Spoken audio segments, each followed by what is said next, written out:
This thing is not really a puppet. Yes, this little random character from Meet the Robinsons is actually so much more insidious and wild than you might assume, and it opens up a whole other side to the story. So right now, as concisely as I can, I'll tell you exactly what happened to the real wife and exactly what this thing is truly doing.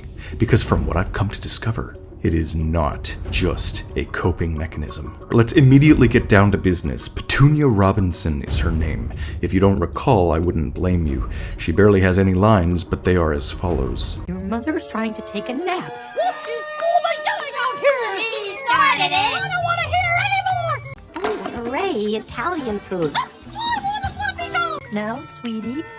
Don't you, sweetie me! You failed! And it was awesome. Exceptional. Outstanding. I've seen better! I'm going for a drive! That's strange. She usually takes the Harley. Big boy.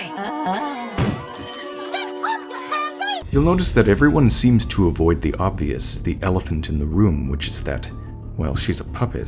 So firstly, why? Her big introduction scene tells us quite a bit, believe it or not. We see her children, Tallulah and Laszlo.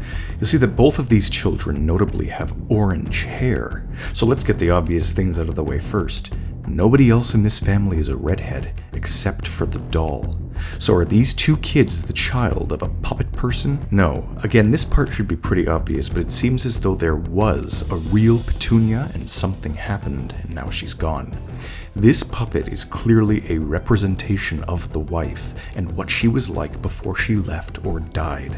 This grief puppet is a real phenomenon, a psychological cope for her husband, Fritz, and it's why his mouth mimics her silently, and nobody talks about it openly. They're probably trying to spare him a lot of pain. We know very little specifics of the real Petunia, but if we take a look at Fritz, we can still infer some things. First, he's very timid around her, almost terrified, walking on eggshells, beaten down, and then quite literally beaten down when he tries relaxing her.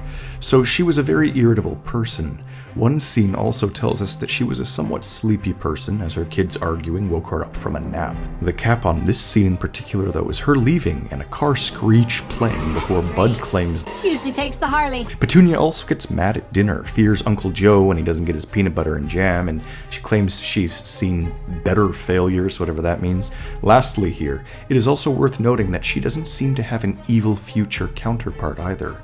When the world goes to darkness, it's just Fritz being possessed by the hat, no puppet in sight. So now that we have a bit of an understanding of the real Petunia, we can start to infer what exactly happened to her. Did she disappear? Did she die? Can we possibly know? Well, what if I told you that the film basically spells it out for us during Fritz's panicky puppetry? He's reliving the moment, the cope, the death. It goes something like this. Petunia and Fritz Robinson are fighting again, kids constantly arguing, Fritz constantly drawn into his ventriloquism, Petunia constantly exhausted. She begins to attack her husband again during an argument before fleeing on their motorcycle. In a fit of rage and exhaustion, Petunia gets into a severe crash and dies. Blaming himself for the argument, Fritz cannot help but repeat the situation over and over again in his mind forever, trying to change things that cannot be changed. Nobody ever speaks of the real tragedy for fear of upsetting Fritz, and the family is ever more on edge, even more so than they were when she was living. But I wouldn't be coming to you today if all I had was a middle-aged depression advert with his hand up inside a sassy love puppet. You see, there's one more moment I've yet to fully discuss. It's shifty because Fritz could be faking all of this, but it's pushing it. Big boy. You see, in this one scene, Petunia calls her husband a pansy when he faints at the T-Rex during dinner. It's a pretty serious moment, but if he truly has fainted, and he's controlling her, then how is she able to speak and call him a pansy? Right? Like, he may not have fainted, but it's still no time for jokes. In general, Fritz is obviously using and mouthing Petunia to cope with the tragedy, but, well, here, it's oddly unclear. So, I have a truly game-changing theory, a truly ingenious concept that explains everything and so much more, but makes the film 10 times more terrifying than it ever was to begin with. You see, Cornelius Robinson, inventor extraordinaire, is essentially the leader of the Robinson family as far as the film is concerned. He has revolutionized not just the future, but his own loved ones.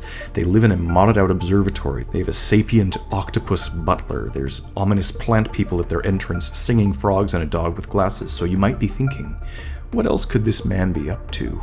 Could he do anything to help his Uncle Fritz? And you won't believe this, but upon doing a visual scan of his prototype museum, we can see dozens of other puppets and miniature robots.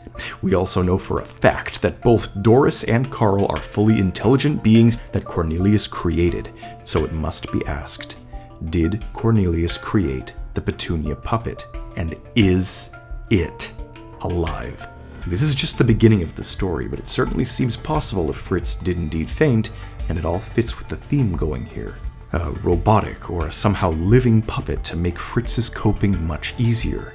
It would also explain why nobody really talks about it, because it is sort of its own living being, even though Fritz still speaks through it for his own sake. Nobody questions it anymore, and only young Louis sees the weirdness of it. Another thing to mention is that Cornelius has probably attempted to fix this before. Wilbur mentions that 2 years before the film takes place, his dad woke up in a cold sweat and built the time machine. Why? Well, why else but to save his loved one before she could be killed? Very possible. Chances are, though, if time travel is to be believed in this movie, he probably just made things worse, maybe even caused some of her original death in the first place, and that's why he feels guilt and helped fix things as best he could with the puppet. You know, crazy stuff.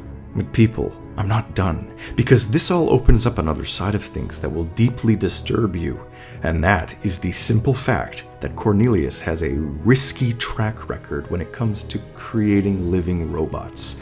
Look at all those prototypes, all those failures. It's no wonder Petunia said she's seen better. She's been up close and personal with the many disasters of Cornelius, including, I'm sure, yes, the one and only helping hat. Ladies and gentlemen, things are about to take a turn. Cornelius is a smart man, meticulous, very good with mechanics, and yet somehow Doris slipped from his grasp. How can she do this? He wrote all of her programming, and yet she can somehow mysteriously take over other people's minds?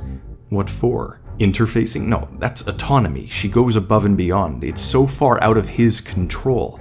There must be something else, some element to his creations that he can't control, something that not only lets her fully control people's minds, but also communicate with Goob using only beeps and tweets, and later, she even uses the memory scanner on herself to show Louis her evil plans. And then it struck me like a ton of bricks. This whole thing is a secret. Louis's inspiration for Doris and the memory scanner came from this poster he saw when he was brainstorming, and wouldn't you know it, the hat is the key. There's human brains in these robots. Doris, Carl, Petunia, all of the creations are real people. Their minds or brains are inside of these machines, and thus, my dear viewers, this is the wife. The wife died, and in an attempt to save her, using his robotics technology, he kept her alive through any means necessary. The puppet is her, and she is the puppet. Wow, you know, it does make me wonder who's inside of... Oh, crap. Spike and Dimitri are doorbell plant people twins from Nobody's Family. I believe they're part of the experiments, but a Petunia is also a type of flower. A code name. In fact, in lieu of his naming conventions making no sense, the only real name around these parts is Doris. If Cornelius is sharing around his technology so liberally, he's abusing what he has to bootstrap his projects, isn't he? Doris is the real missing Robinson. She knows about the time machine because it was built to save her. She bonds with Goob over their shared insomnia. This mind powers the beings, and she swears vengeance on the family she already hated. But when Louis swears off creating the hat format, what are we left with? Everyone, we're left with a tragic ending where Doris still exists inside of the puppet, much alike her vision of destruction, controlling the husband. The villain of Meet the Robinsons still exists in plain sight. And Fritz is not controlling Petunia. Petunia is controlling Fritz, just like the apocalypse. Everyone, I'm going to be uploading a lot more, and my Patreon is finally getting really active. There's lots of people, and of course, if you want Discord access, there's that. Everyone's talking in there about crazy theories, Mort mainly. I've been using it to fund my very necessary healthcare, and also, of course, if it really takes off, I'll be able to make a theory on any topic that the patrons want. And finally, the extra special super patrons, Plasmite, and remember, that's just a theory, a film theory. Thanks for watching.